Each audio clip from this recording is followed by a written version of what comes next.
Assalamualaikum warahmatullahi wabarakatuh. Perkenalkan, saya Mayun Darmawati dari kelompok 4 dan teman-teman saya Kanedi Fajar dan Muhammad Iqbal. Kami akan menjelaskan materi pertemuan 7 mengenai manajemen piutang. Pertama, saya akan menjelaskan apa itu piutang. Piutang adalah tagihan kepada pihak lain di masa yang akan datang karena terjadinya transaksi di masa lalu. Walaupun pada dasarnya semua perusahaan, dagang, atau industri menginginkan penjualan cash, tetapi karena adanya keterbatasan daya beli masyarakat atau alasan lainnya dilakukan penjualan secara kredit. Penjualan secara kredit akan dapat meningkatkan omset penjualan, akan tetapi memiliki resiko tertundanya penerimaan kas sehingga membutuhkan investasi yang lebih besar. Adapun tujuan dari penjualan kredit yaitu 1. Merangsang minat para langganan, 2. Menaikkan volume penjualan, 3. Meningkatkan laba bersih perusahaan, 4. Strategi memenangkan persaingan. Faktor yang mempengaruhi besarnya piutang. 1. Volume penjualan kredit. Semakin besar volume penjualan kredit, makin besar investasi yang tertanam dalam piutang. 2. Syarat pembayaran. Termin. Semakin lama masa kredit, semakin besar investasinya. 3. Ketentuan tentang pembatasan kredit. Batasan kredit dapat berupa kuantitatif plafon kredit. Semakin besar plafon kredit per pelanggan, makin besar investasi yang diperlukan. Dan kualitatif selektif terhadap pelanggan kredit. Makin ketat seleksi akan semakin memperkecil investasi dalam piutang. 4. Kebijakan pengumpulan piutang. Pengumpulan piutang dapat bersifat aktif menggunakan debit kolektor. Pengumpulan piutang lebih tepat waktu tetapi perlu tambahan biaya.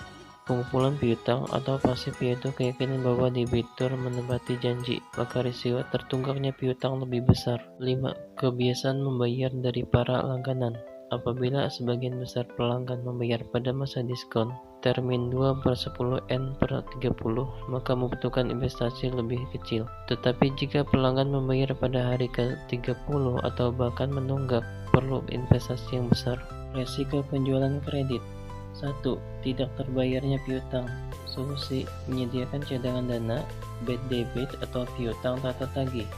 Volume penjualan kredit, dana investasikan dalam piutang. Risiko tidak terbayarnya piutang. 2. Keterlambatan waktu pembayaran piutang akibat timbul biaya pengumpulan piutang, cash diskon. Untuk mengatasi cash diskon dengan syarat biaya diskon, tambahan laba. Prinsip-prinsip 5C pemberian kredit. Character of customers yaitu catatan dari konsumen berkenaan dengan kewajiban-kewajiban pada masa lalu. Capacity of customers yaitu kemampuan konsumen dalam melunasi hutangnya yang ditujukan dengan rasio likuiditas. Capital of customers yaitu kemampuan finansial dari konsumen yang ditujukan dengan posisi kepemilikan, rasio debit to equity. Collateral of customers yaitu jumlah jaminan harta dari konsumen terhadap hutang. Condition yaitu kondisi perekonomian dan bisnis secara umum yang mempengaruhi kemampuan konsumen dalam melunasi kredit. Bismillahirrahmanirrahim. Selanjutnya, anggaran pengumpulan piutang. Piutang bagaimanapun merupakan aktiva lancar yang kurang liquid karena tidak bisa dimanfaatkan sewaktu-waktu. Perusahaan pada dasarnya lebih menginginkan aliran uang tunai atau cash flow daripada jumlah piutang yang besar, karena cash bisa segera dimanfaatkan untuk berbagai keperluan. Dalam penjualan kredit, saat penjualan barang tidak bersamaan waktunya dengan penerimaan kas. Oleh karena itu, atas penjualan kredit tersebut perlu dibuat perencanaan kapan piutang tersebut bisa diterima kas.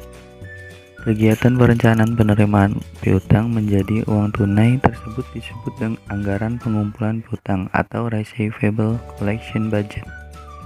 Budget pengumpulan piutang dapat disusun berdasarkan anggaran penjualan kredit dengan memperhatikan kebiasaan pembayaran pelanggan dalam melunasi piutang. Contoh, PT Terus Maju merencanakan membuat anggaran pengumpulan piutang untuk 6 bulan tahun pertama tahun 2000. Anggaran penjualan kredit selama 6 bulan pertama tahun 2000 adalah sebagai berikut. Pada bulan Januari, 100 juta rupiah. Februari 110 juta rupiah, Maret 115 juta rupiah, April 120 juta rupiah, Mei 105 juta rupiah, dan bulan Juni 125 juta rupiah. Syarat pembayaran 5/10 atau N/60. Penjualan dianggap awal bulan.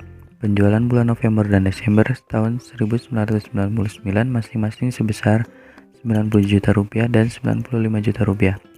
Menurut pengalaman, pembayaran piutang tersebut adalah sebagai berikut. A. 30% dibayar dengan memanfaatkan masa diskon. B.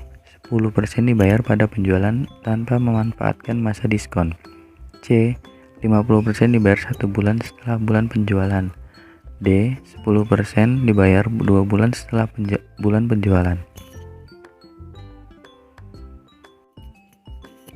Dari contoh soal tersebut, perlu dihitung besarnya penerimaan kas dari piutang tersebut. Misalnya untuk bulan Januari, berapa yang diterima bulan Januari, berapa yang diterima bulan Februari, dan berapa yang diterima bulan Maret. Pada penjualan bulan Januari tersebut, akan diterima bulan Januari sebesar 30% dengan diskon 5%, dan tanpa diskon 10%.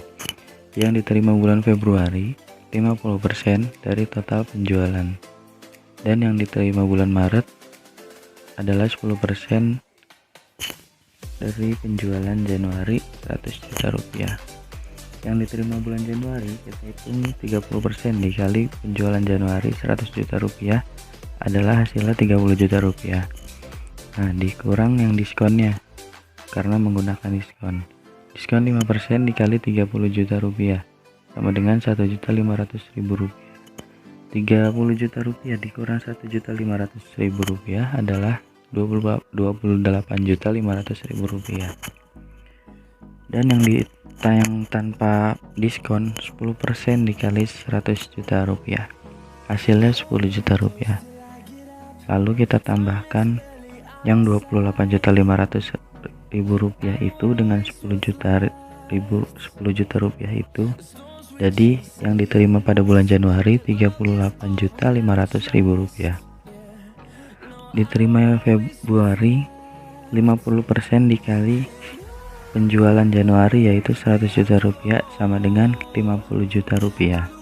Dan yang diterima bulan Maret 10% dikali penjualan hasilnya 10 juta rupiah. Setelah semua penjualan kredit dihitung, kapan diterimanya beserta jumlah yang diterima masing-masing bulan, maka dibuat anggaran pengumpulan piutang sebagai berikut. Tabel anggaran pengumpulan kas. Untuk piutang bulan November yang jumlahnya 90 juta rupiah jika dibayar bulan Januari jadi 9 juta rupiah, dan piutang bulan Desember jika dibayar bulan Januari 47.500.000 rupiah. Bulan Januari jika dibayar pada bulan Januari seperti dihitung di atas 38.500.000 rupiah.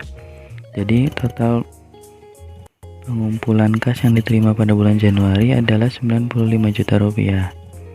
Untuk bulan Desember jika dibayar pada bulan Februari jumlahnya 9.500.000 rupiah.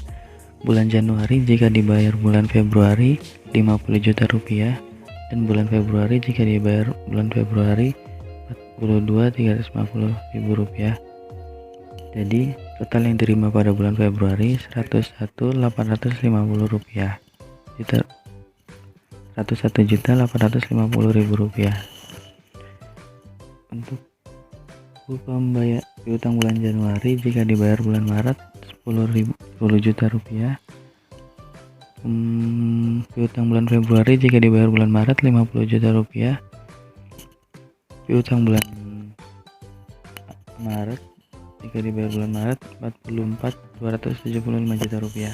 Jadi kas yang diterima pada bulan Maret totalnya 109.275.000 rupiah. Untuk bulan selanjutnya juga sama seperti itu.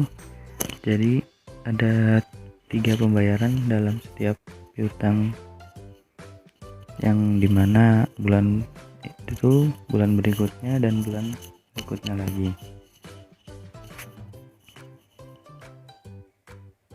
Demikian akhir dari presentasi terkait materi yang kami sampaikan. Kurang lebihnya mohon maaf. Semoga bermanfaat bagi kita semua. Wassalamualaikum warahmatullahi wabarakatuh.